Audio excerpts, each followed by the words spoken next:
So welcome everyone to this very special book presentation today. I'm very honored and proud that we are able to host this event today. I also want to express a special welcome to Dr. Susanne Keppler-Schlesinger and Dr. Stephanie Buhmann, who will be today's presenters. And I think the context couldn't have been more fitting. We currently have our exhibition, Ceija Stojka, and Scenes of Roma Life. So we combined artwork by Stojka with Roma photographers from Eastern Europe, or photographers who were very close to Roma communities, and depicted their lives in a way that you don't too often get to see, because most of these images tend to be quite exoticizing and a little bit stereotyping, but these are images, I think, much more from within the communities, and in that sense really interesting peeks into daily lives. But of course today we are here because of the artwork from Ceija Stojka, and as you can see, we have a combination of artworks that reference her time in the Roma community with artworks that directly reference her experiences. She survived 3 concentration camps during the Holocaust, and we will definitely hear more about that today. So everything is in honor of this new book that recently came out, Roma Artist Ceija Stojka, What Should I Be Afraid Of? And I am honored to introduce our guest speakers today. Dr. Susanne Keppler-Schlesinger is an Austrian career diplomat and has been working in the field of multilateral and bilateral diplomacy for 30 years. Her previous assignments include positions in Vienna, Paris, and New York. She is the director of the Austrian Cultural Forum, New York, and she also served as the deputy director of the Vienna School for International Studies. She holds a PhD in musicology, French language and literature from the University of Vienna, and a diploma as a concert pianist from the Vienna Conservatory of Music. Quite impressive.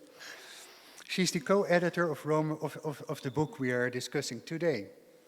And then our second speaker, Dr. Stephanie Buhmann, is head of visual art, architecture and design at the Austrian Cultural Forum, New York. She has published extensively on visual art and curated dozens of exhibitions, including What Should I Be Afraid Of? Roma Artist Ceija Stojka, which she did together with Lorelei French and Karina Kurta. And all 3 of them have been really instrumental in helping us making this exhibition possible, together with in the context of the Ceija Stojka International Association. So also for that, Stephanie, thank you so much for the wonderful work you are doing.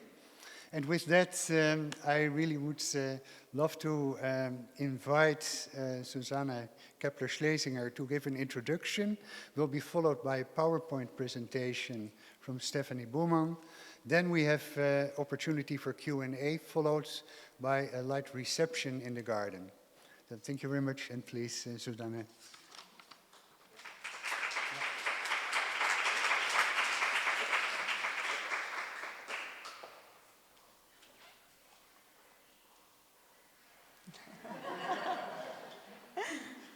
Hello, I'm very happy to be here. My name is Susanne Keppler-Schlesinger. Dear Joyce Siegel, thank you so much for your very kind introduction. I hope that you can hear me better now. Yeah, wonderful. First of all, let me really tell you that I'm very impressed by the work and also the collection of the Wende Museum. And I'd like to start on a rather somber note, because more than 2 years after the war of aggression waged by Russia against Ukraine and the West in general, we face a crumbling of the liberal world order and a gradual loss of democratic states worldwide. And I believe that we might stand actually at the cusp of another Cold War. And I believe that history might come to a full circle very soon. I am convinced as a diplomat, but also as a mother, that we have to speak about the atrocities committed in World War II more clearly than ever. We have to shine a light on the aftermath of this apocalyptic war, its symbols, and its effects on our societies, both in Europe and across the Atlantic. I'm aware that this is a gloomy introduction to an exhibition that should actually give hope and inspire, in particular, young people to champion human rights, to champion the rights of women and girls and of marginalized people, rights of minorities.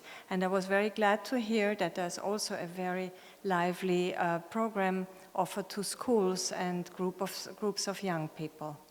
So let me thank, first of all, Joyce Siegel, the chief curator of the Wende Museum, Ms. Emma Diffley, the exhibition coordinator, Rachel Rigdon, events and programs manager, and of course, Professor Laurelie French and Karina Kurta, the curators of the Ceija Stojka exhibition that was shown at the ACFNY in our own house. I'm also happy that two representatives of the General Consulate, Austrian General Consulates, are here today. As the director of the ACFNY, allow me to tell you a little bit about our work. We are very lucky. We work out of a beautiful building in the heart of New York in Manhattan, a very slender, elegant building constructed and designed by an Austrian-American architect. His name is Raimund Abraham. So whenever you are in New York, please come visit us.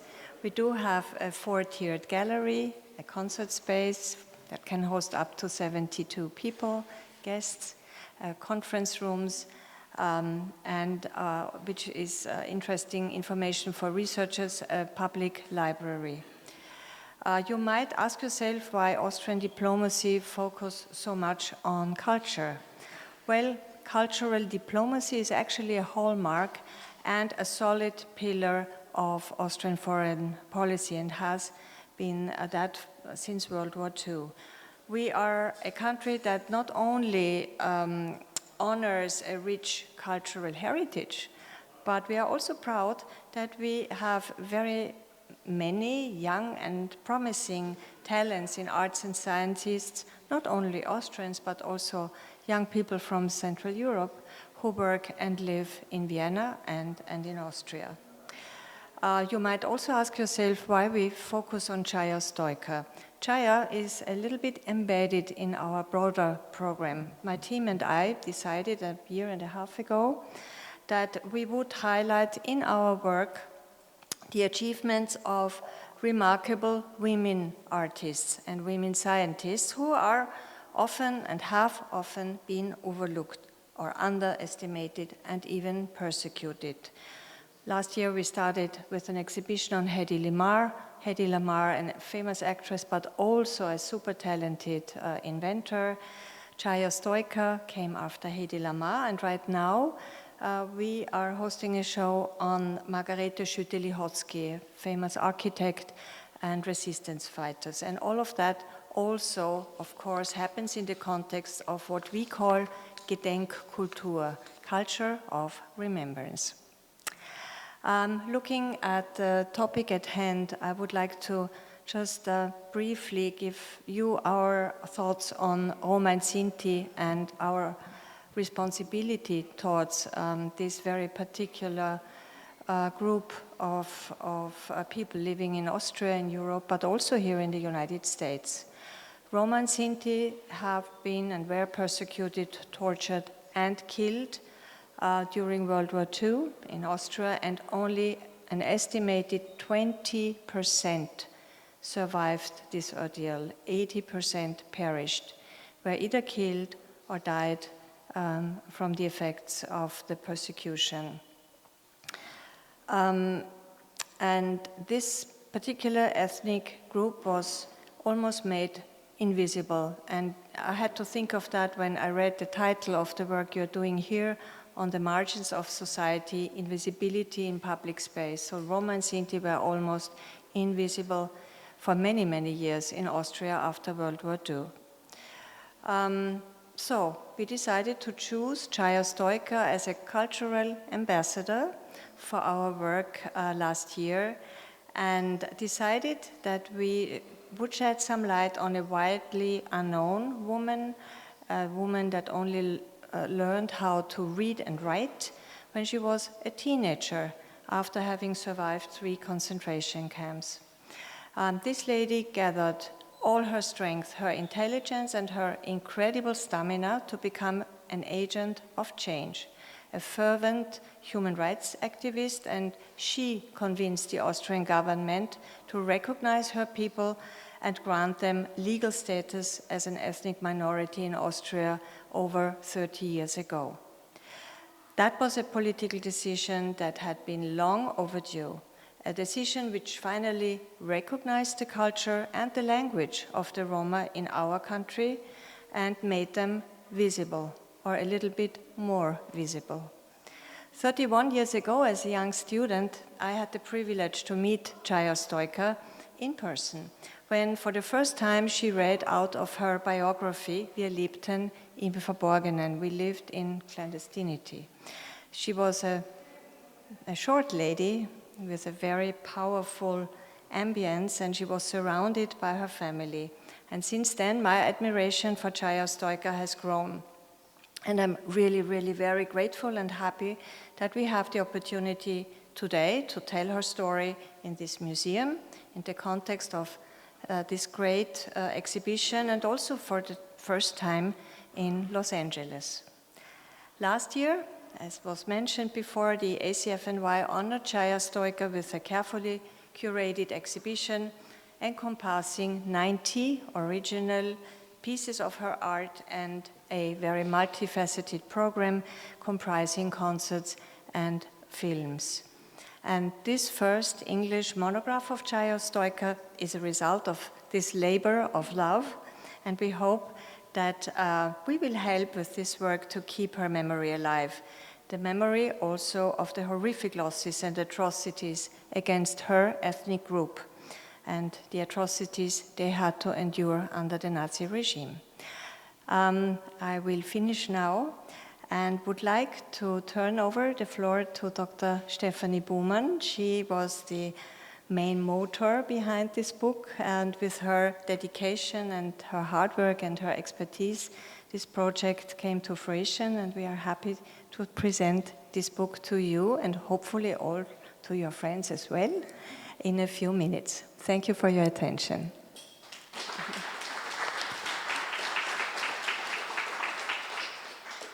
Thank you very much, Joyce, and thank you very much, Susanne.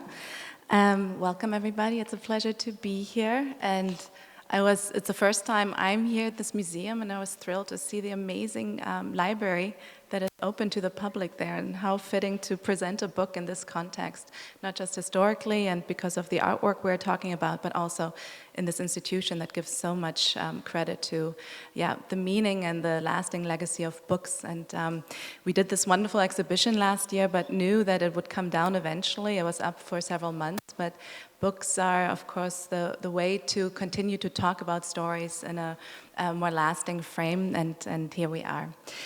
Before I start to give you a little bit of an idea on Ceija Stojka, I would also like to thank 2 more ladies involved in really supporting Ceija Stojka's story. There was Karin Berger, a filmmaker in Austria, who met Ceija Stojka as a young woman and was very crucial in transcribing her notes that became Ceija's published diaries. And there's some excerpts in this exhibition because, as Susanne mentioned, Ceija Stojka only learned to read and write later in life because she didn't get the schooling that she would have had without her experiences in the concentration camps. And so she needed people to help write her stories down. And Karin Berger was crucial in doing that, then made a documentary, ended up making 2 documentaries that are accessible online. And so really was the first one to bring that story forward to a large audience. And then I would also like to thank Michaela Grobel, a wonderful scholar at Sonoma State University, originally heralding from Germany. She actually lent a couple of the paintings here and also is one of the authors in the book. And now let's get started with Ceija. To talk about Ceija Stojka means to talk about three stories in particular. They are the childhood years. She was born in 1933 in Styria in Austria and experienced life in a Roma community that was still allowed to travel through the landscape and was traveling from village to village, was setting up horse wagons outside of town, and basically was part of a larger family of friends who were traveling together. They made their money trading textiles, woven baskets, fortune telling. And she was one of 6 children, so she came from a very loving, very supportive, but big family. Then there's also the chapter of Ceija Stojka's life in the concentration camps. She was 9 years old when she entered the first of the 3. She first came to Auschwitz, later Ravensbrück, and finally Bergen-Belsen. And then there's the third story, which are the post-war years, where she's really starting to raise her own family. Never spoke about her experiences until she was in her 50s. So she really did not start to talk about her life until she was a grandmother. And she did that really with the motivation to teach her grandchildren about what had happened to her. And she started to believe that there was always going to be this danger of history repeating itself, and that it was crucial to really teach younger generations about all the dangers that could happen. And the painting you see here is a work from the 80s, and she started painting in the 80s and 90s, so much later in her life. But it is a painting that is very symbolic, and we actually chose it as one of our first paintings in the exhibition, because you have the book on the left side, standing, of course, for the art of storytelling and the crucial meaning of books in any kind of historic context. But you also have the wheel, which is actually the symbol of the Roma from the wagons that they had. The Roma flag has the wheel actually in its center. So in a way, this painting sums up the art of Ceija Stojka's life. And this is a picture taken in the mid-30s when Ceija was still a young child, but she was born in a time where it was actually called the Gypsy problem by the National Socialists, where there was a movement to really try to get rid of all the Roma from Austria, from Germany. And it started, as so often, first with a cataloging of all the people who represented that group. And even children had to go to the authorities and be photographed and cataloged with stipulations, and that later, of course, would lead to easier persecution. This is a painting that unfortunately is behind the screen here on the left, but you see this beautiful green frame, and at a certain point the screen will come up, and please go back and visit this painting. But it is a scene from the pre-war years where Ceija depicts her mother, kind of standing in the back. It's a motif that she would depict often. And she came from a very devout family, Catholic background. And she depicts her mother almost like a Madonna-esque presence in this work. Her mother was very young. She was in her early 30s when she had already her many children, but she was very close to all of her children. Became crucial in assuring that almost all of them survived. So there were 6, and 5 children would survive with their mother, partially because she was able to give them strength, but also knew where to find food in the concentration camps when there was none. But this scene is before that gruesome time, but it shows her mother kind of going back to this group of wagons, to the community. We see a kind of a wedding scene on the left side. We see dancing. The mother is holding a bouquet of sunflowers. The sunflower is also a very strong symbol in Roma culture. Ceija would go on and write many poems, and in fact, it was kind of her poetry that first brought attention to her life. So she had her memoirs, she had her poetry, she would write music, and later draw and paint increasingly. And the poems also range from memories of pre-war years to her time in the concentration camps. this is a poem that you can read yourself. It's one of the shorter ones. Not all of them are translated to date, but she talks about how nature was really kind of her living room, her way of experiencing the world. They spent most of their time outside throughout the years. In winter, they would come back to the cities to set up kind of a stationary camp for maybe 2 or 3 months. But in the summer months, in spring and fall, they were in the landscape and set up these camps. What's interesting in Ceija's work is that even though this is a happy scene from a happy time of her life, there always is this kind of undercurrent of threat and of death. And here you can see it on the left. You have the blossoming birch trees, almost kind of reminiscent of Klimt's paintings of birch trees from several decades earlier. But you also see the dying tree on the right. So it's not an overt confrontation with the theme of death, but there's always this kind of underlying tension between what could happen, because again, she was an adult when she started to really look back. So she gives us a perspective that is quite interesting, because she was a grown-up when she is trying to remember these childlike scenes, but nevertheless, she is experiencing them as a kid again. So they're kind of childlike in their depiction. And of course, she was a self-made artist. She never attended art school, so you would maybe say she was an outsider artist, self-trained, and has kind of this wonderful, fresh, direct approach to art making. But nevertheless, the topics she's choosing over and over again are very adult and, of course, become very dark and sinister. This is an installation view from the Austrian Cultural Forum last year, and you can see the painting that we talked about already of her mother in the center. It almost has kind of an altar-like orientation. This is another crucial work on paper that we showed early on.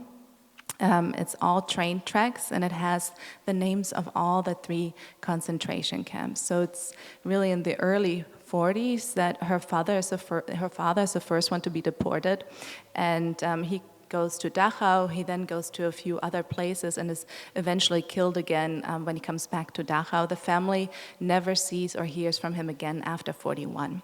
So you have to imagine the mother and her many children kind of left alone in Vienna for another year. They don't know what to do, how to survive. They get less and less access to food and any kind of sense of stability. And then in 1942, with the decree of Auschwitz, all the Roma are supposed to be transferred to the concentration camps. And Ceija is 9 years old when this happens, and this is a painting where she really is bringing these long, long train tracks together. But of course, because she went through 3 different concentration camps, every transfer always involved these long transfers by trains and into uncertainty, where you did not know what to do with other women and children. This is one of her most famous paintings. It's called The Beauties of Auschwitz, where she is depicting a group of youngish women in the showers, kind of trying to hide their hide their genitals. Kind of you see barbed wire on the lower first quarter of the composition. And the viewer becomes almost the tormentor, just by perspective. We're looking at them, we're staring at them, they're trying to hide themselves or shield themselves from us. And she combined it again with poetry, where she's envisioning it. And she was watching these women, of course, as a child. All the children were with their mothers or other female members of inmates who would look at them. And you even see on the top left part, it's a little bit hard to decipher, perhaps we're not looking at the painting in person, but you see a child clinging to her mother. This is just to give you an idea of scale again and the constellation of paintings. So we're also a teaching institution. We have many audiences of different kinds. We have art connoisseurs come to our house, but also school groups and young school children. So the idea is to tell stories that are very difficult to tell in many ways, that they're appropriate for different groups of interest. And this was a section where we really tried to introduce the history of the concentration camps, Ceija's personal history with them, in a kind of way that let us tell the story in visuals that weren't too gruesome. So she was already in her 50s and 60s when she painted, but when she experienced it, so she was 9 years old when she gets it. But that's the interesting part about it that I tried to mention, is that she is a grown-up when she's looking back at these childhood memories, because of course she also experienced this time in a very different manner, because she, she experienced fear in a different way, helplessness in a different way, but there's a lot of interesting perspectives on it. For example, you have a lot of pictures where you see these riding boots that the camp guards would wear, because that was her perspective. She was smaller, she was looking up. This is another constellation where you see juxtapositions of her themes, and you see the painting of the boot, for example, one of the many images on the lower right side, where it's just this kind of, for her, a symbol of fear and the brutality, because the children would be kicked. Her youngest brother, who she loved very much, already in Auschwitz, died of typhus. So he was the only family member to die, but her instantly in this time through the concentration camps was confronted with personal loss. This is one of maybe one of the most powerful drawings that we had at the Cultural Center. On the right side, you see the mothers and the children. This is just before they're being brought to Auschwitz, where they're kind of gathered and put on the train, not knowing yet what's going to happen. But what is kind of characteristic for Ceija's work is that the women oftentimes are very, very carefully rendered. They have unique features. They're very humane. You can almost imagine each one having, kind of a personality you might recognize. And in contrast, the soldiers are all these kind of monster, like shouting mass. There's no personality, because of course as a child you would have been way too scared to really look a guard long time in the face. It's more this overpowering presence of brutality that's there.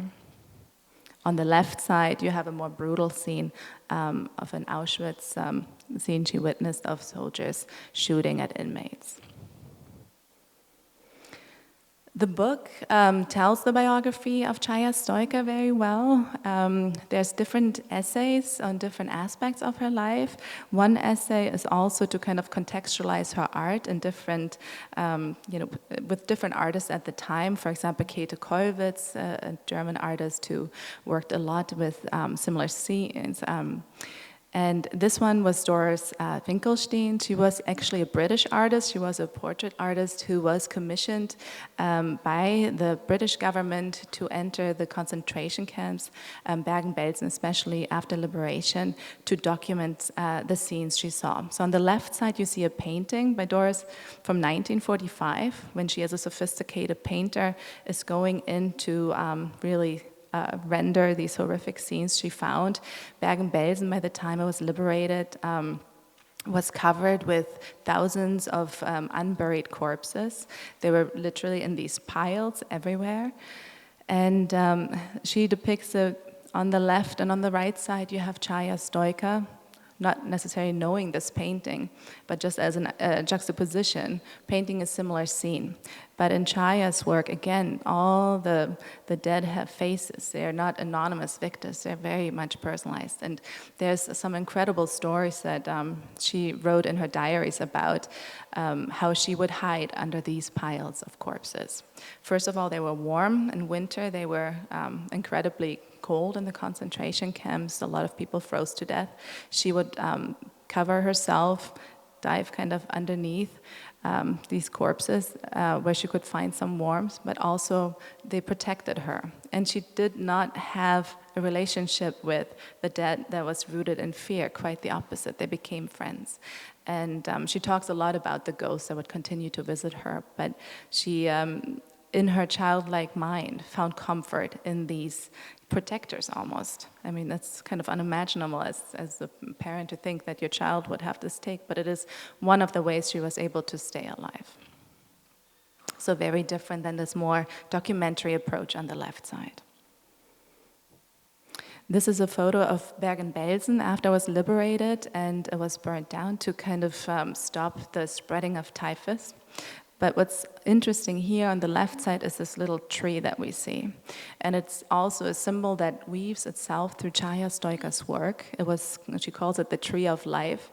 There really was one tree left in the camp, and she survived because her mother gave her tree sap to chew on, and they took some of the roots and chewed on it just to kind of have this motion of chewing something during this time when so many people starved. And so it was really the tree she credited for her survival, and it becomes a symbol.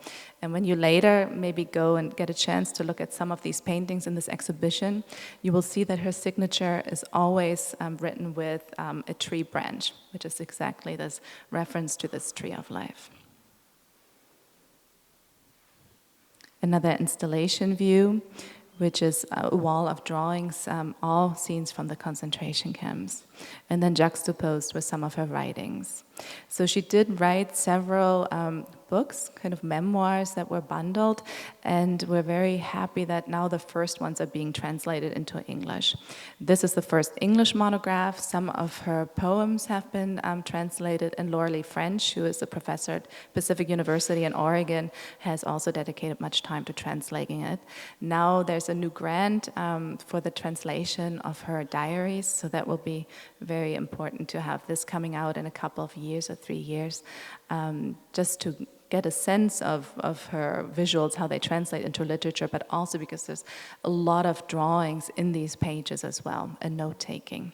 And that's really how she started to bring down her memory on paper, is kind of covering little leaves of paper here and there in the kitchen. It wasn't a precious project. She didn't sit down with a typewriter to write down her story, but it was just pouring out of her. And the same with the paintings. It was almost having to let go of all this tension that she had kept inside when she was a grown woman. And this is a wonderful painting. We chose it for our book as a cover. It's one of the very, very few interior scenes, and as I believe, an interior of one of the horse wagons that she and her family owned. It could also be one of her apartments, but on the lower left, you see the semi or this quarter curve, which could maybe be part of that wheel structure. But it gives you an idea of this juxtapositions of opposites that Ceija uses in her work over and over. You have this bouquet on the table in the center. It's, again, half of it is blooming. The other one is already starting to kind of lose its leaves. You have some apples, some of them almost eaten. You have these kind of elaborate fans as wall decorations on the wall, and just a way to explain that in her life she did see that there was always the good and the bad, the lasting, and also that would vanish quickly next to each other. This is one, just to give you an idea of her post-war scenes. This is one of the markets or market scenes that she experienced as an adult woman after the war. So she goes back to Vienna after she survives the concentration camps. She is a teenager already at that point. She had no education. In fact, just a handful of years later, at 16, she will have her first child. She grew up very quickly. It takes time for her to find her own footing, but was able to really become independent through going to different markets and selling garments and tapestries, for example, and slowly build a life for herself and her family. But it took a long time for her to figure out what her life should be. And this is just another installation shot that shows you how we structured the different topics. These are all the post-war and pre-war scenes. And this is probably the best-known portrait of Ceija Stojka that shows kind of her amazing strength and personality. You see the number that she received as a tattoo in Auschwitz, and the Z in the beginning is for Zigeuner, for gypsy, and which she, of course, would carry all her life. But it shows her at the point when she is already going through different schools, she is performing as an artist, she's telling her stories, she's educating younger generations. And despite all her difficult experiences, remained a person who, believed in the future and believed that people can be better by learning about atrocities and, improve. And I'd like to thank you for this very quick rundown. I hope you get a chance to look at the book, but also welcome any questions you might have about Ceija Stojka. I don't know if any of you already had a chance to look at these wonderful works here in the museum, but if not, maybe I can just point out here's a fantastic painting of a pumpkin that comes from a private collection, but the pumpkin really being a source of nourishment that fed the families during hard times, so it becomes kind of a symbolic piece. Then you have two landscapes. The larger one, for example, kind of shows the grape harvest that would happen in the fall during the pre-war years when the Roma would travel to villages and sometimes help as day laborers. And then there's some other scenes. But I would also like to urge you to take a look at these wonderful diary pages that are on the wall. Thank you. And I think we have microphones. Yes.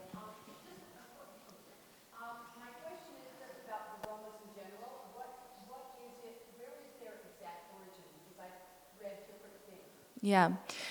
So in the Middle Ages, there's said that most of them came from India, but they really can be found throughout Europe. But the core of it is supposed to be the Far East. Yeah. Mm-hmm.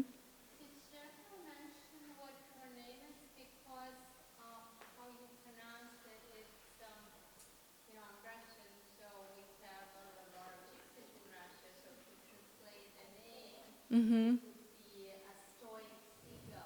Mm.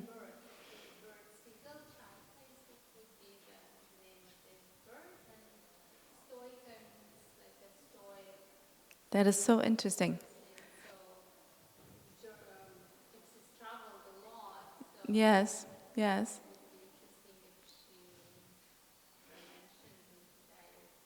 Yeah, I don't know. She was, at birth, her name was Margaret, and then later in life she would go and she spoke Romani, and she would try to keep that language alive, also with her family, and you know, she... No, her family did call her Ceija, but in her birth certificate, yes. Yeah. But what the original meaning of it is, if it, you know, and I'm not sure. No, it's Ceija Stojka. Mm-hmm. Yeah. Yeah. Yes. Oh, good. Test my memory. One, you mentioned that a lot of Roma were Catholic. So being people who were not living as part of settled societies, how did they get Christianized? Why? And since they were so spread around Europe, why Catholicism as opposed to Russian Orthodox or any other religion? Two is, what was it like for the few surviving Roma to return after the camps into a society where presumably the prejudices still were absolutely ingrained? What was their reception? What was any kind of reparations for them? Back into some kind of normalcy. And the third question is, since she came to be an artist later, how did she find her audiences? How did she find her, you know, people who would appreciate her art? It obviously has produced a remarkable body of work, but how did we get to be part of her audience?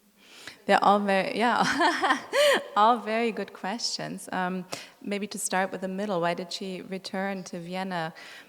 I think, that is a question for personality. There's the people who could never go back, and others who only saw themselves as being part of that land. And she talked about being a root of Austria. She later traveled to Japan. She traveled the world quite a bit, also through her work and to spread the word on it. But she always felt that she belonged to Austria. But I would have the same questions. How can you stay in countries, the same with Germany and other countries, how can you stay in countries that do something like that to you? And as Susanne Keppler-Schlesinger mentioned, that only 20% survived. That's gruesome numbers that are unimaginable. But she just felt that that's where she was from. And perhaps, as a kid, she was, I would think, so ingrained in that landscape, having spent so much time in those communities and between these mountains, hills, forests, that's something that, I think we can all relate, that we're very much part of the landscapes that we're coming from. What kind of environment did the Roma find coming back to a place? Oh, I see. Yeah, no. What was the context there?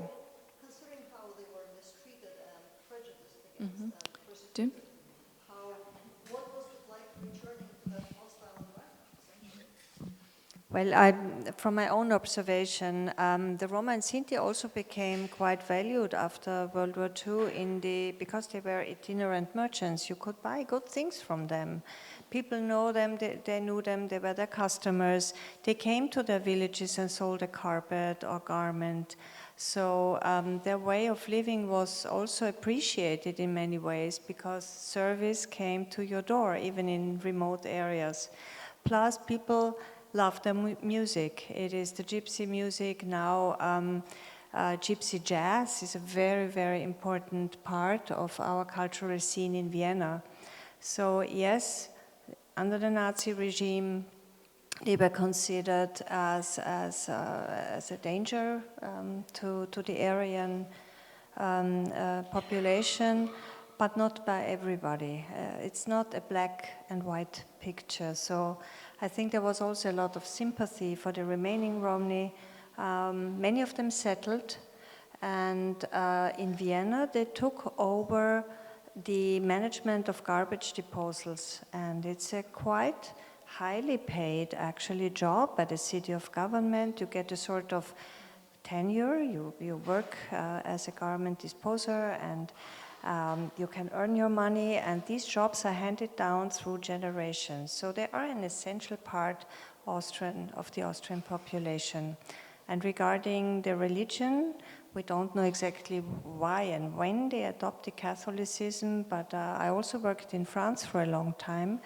And I was once in Sainte-Marie-de-la-Mer, it's in the south of the Camargue in southern France, and I could observe how many families from Roma and Sinti, les gens de voyage, as they are called in France, gather once a year to celebrate the Holy Mary. And that's maybe the only really unifying belief Roma and Sinti in Europe have, because even the Romani language is very diverse.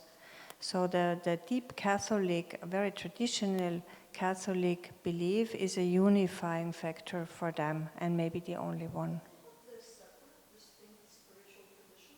Excuse me? Do they have their own distinct spiritual or religious tradition? They do, but I'm not sure whether they would let outsiders really look closely. So my family and I, we were there, we observed what was going on, we were deeply moved also, but we stayed at the margins. You don't interfere in such a celebration as an outsider. And I think your last question was, how did her work get recognized? That took some time. So she was making all these artworks. Her writings became kind of the first way to enter those stories, and she was the first Roma to really talk about these experiences. So she also became this pioneer and shedding light on that difficult part of history pertaining to the Roma in particular. But there were collectors early on, also at first people to kind of support her because she did need money. She had children, to raise and was taking care of her grandchildren later. And then the first, few little exhibitions happened, and in the last few years we've seen that kind of take on a dynamic of its own. There's large galleries involved now, like for example Galerie Gaillard in Paris is representing her, is doing exhibitions. There's an exhibition now in New York after hours, so the art market has developed some interest, which is a good thing. We were lucky to still be able to bring 90 works from Vienna because that was quite an undertaking, and who knows if that's going to be possible for a smaller institution to do that. But also the museums in Vienna are now very interested to see after this international response and interest, and they own quite a few works. So, hopefully in the next few years there's going to be a lot more. But that's why these books are so crucial too. It becomes a way to introduce the work, further. And if I may add, her star, so to say, started to rise in the art world with a project on the culture of Roma Sinti in Marseille after the Capitale Culturelle Européenne. It's a kind of cultural festival that takes place in 2 European capitals every year. It started off with a small project there and very quickly led to her first major exhibition in Maison Rouge in Paris. Maison Rouge sets the tone in the area of modern art in Paris, and the director has a private collection of what he calls art brut. And he bought actually a lot of her pieces of work. And then, of course, once you have a big name collecting Ceija Stojka, all the others started to follow, but only later in Austria. Her trend really started in France. And is there a thriving Roma artistic cultural scene now? Is there much work produced in the dispersed community at large? Yes, and there's some really fascinating contemporary younger artists. For example, Małgorzata Mirgata, she's a Polish Roma artist, and she had a big display in not the last 2 years ago at the Venice Biennial and a Documenta, and she's getting a lot of attention. And we actually included one of her pieces. She works with textiles, but we included one of her pieces because she also pays homage to some of her influences, including Ceija Stojka. So you see a portrait of Ceija Stojka woven in one of her tapestries that she makes with other Roma family members. So there's a wonderful thread, because also the younger Roma artists are looking at kind of who came before them. There's really a surging interest in their own artistic lineage. Yeah. And if I may add, we're also looking forward to a major exhibition in the Museum Belvedere, one of the main collections of Klimt and Chile. So it's a very nice big museum. You might know it from Vienna, and an old palais. So that shows us that Roman Sinti culture in visual arts is rising, and it is really booming in the area of music. Hi, I'm back. Hi. Two questions. One is, you said 20% of the Romas survived. What 20% of what? We know how many Jews were killed and how many others, but what is the number? It took a long time until to have these statistics or estimated statistics at hand, because we know that Roma and Sinti, at least until, let's say, 30 years ago, had an itinerant way of life, so they were not sedentary. But they had ID cards in Austria. So according to this data of the 30s, we can more or less exactly say how many Roma and Sinti had lived there in the early 30s and how many had survived later on. It took us many years. I can't give you the exact number, but the proportion.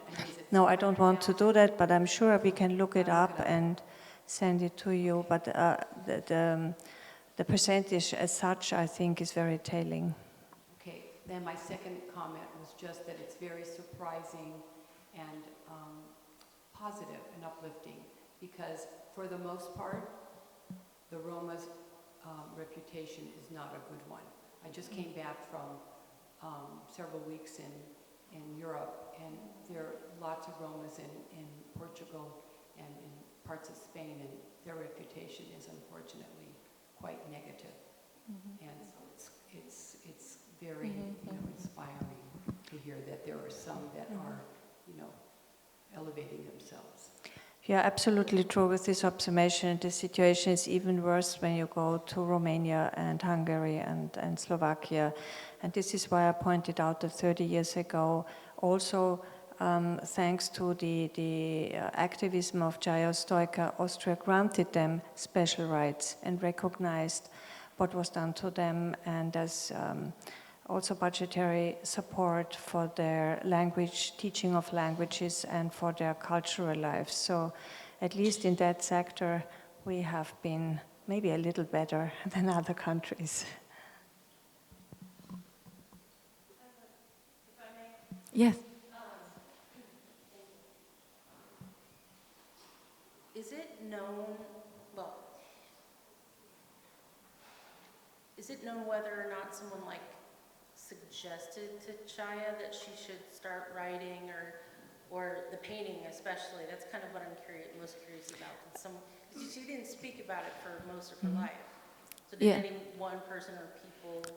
No, the writing was first, so she just, I think she just felt like she's suffocating, that she couldn't really function anymore, that, especially with fellow family members, her mother and siblings, she didn't talk about this time at all. But then as the next generation comes, not even her children, but her children's children, and again, she was a young mother and also a very young grandmother, she really felt like she had to do something. And the painting really started through her grandchildren. And there's a wonderful text that we showed in the exhibition where she was talking about how her young granddaughter is experimenting with paints as just a child, and she takes these same materials and starts painting away, and that's the beginning of that. And then, a lot of trial and error with materials and so on and so forth, but this really wonderful perspective that is very unique. Yes. Yeah, that makes perfect sense, actually, when you put it in context like that.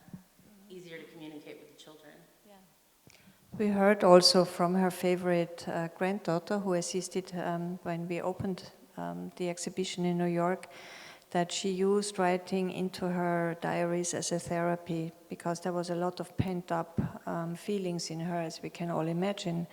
And we were also told that once she had finished one booklet of a diary, and there were many more to follow, she thanked the diary for listening and taking up her thoughts. Maybe the last thing we can mention is the title. What should I be afraid of? This is really taken out of a poem by Ceija Stojka. Those are her words, and where she talks basically about, if I have survived these concentration camps and the memories never let me alone, they were recurrent nightmares, of course. What else is there to fear in the world, after having seen that? Do we know what artists she would have been exposed to? In her, living in Vienna, you can look at, museum collections there, she didn't talk about it, but, for example, the birch trees that she saw that are very much part of the landscape, she paints famous paintings by Klimt. She would have probably been aware of it. It's hard to escape, even if she didn't go to the museum. They're part of kind of pop culture in that sense. But she didn't reference artists. She didn't work in a community of painters, let's say, and she didn't, try to get academically trained. It was really it was one more voice. And, as she also sang and wrote and put, all the arts were natural to her, as, to a lot of Roma, just kind of this very fluent way of speaking. And of course, she wasn't she could write, but there's a lot of grammatical mistakes she still made. She could never really learn it as fluently as she would have as a child, but you don't have that problem in visual art. Paint is fluid, so, yeah. What I find pretty fascinating is that she really tried to educate herself by watching TV. She was acutely aware of political changes going on in Austria. She was very much inquisitive when it came to political programs. She watched TV and she wanted to educate herself also about international affairs. She traveled, as Stephanie mentioned, and after we had finished curating our exhibition, a poem was found in one of her diaries on the skyscrapers of Manhattan. She had never been in Manhattan, but she wrote a beautiful poem about the skyscrapers who cry when it is raining, and there's even a little drawing next to the poem. So we were very touched by that, but because that was a little of a late gift to us, which we detected later. Okay, Susanne and Stephanie, thank you so much for this wonderful presentation today. And maybe you can mention the price of the book. Honestly, I don't really know it. Do we? But I think you're selling it, right? We're actually not. We're not really selling it. The nice thing that was really important to us, I should mention, is to work with a really good art publisher.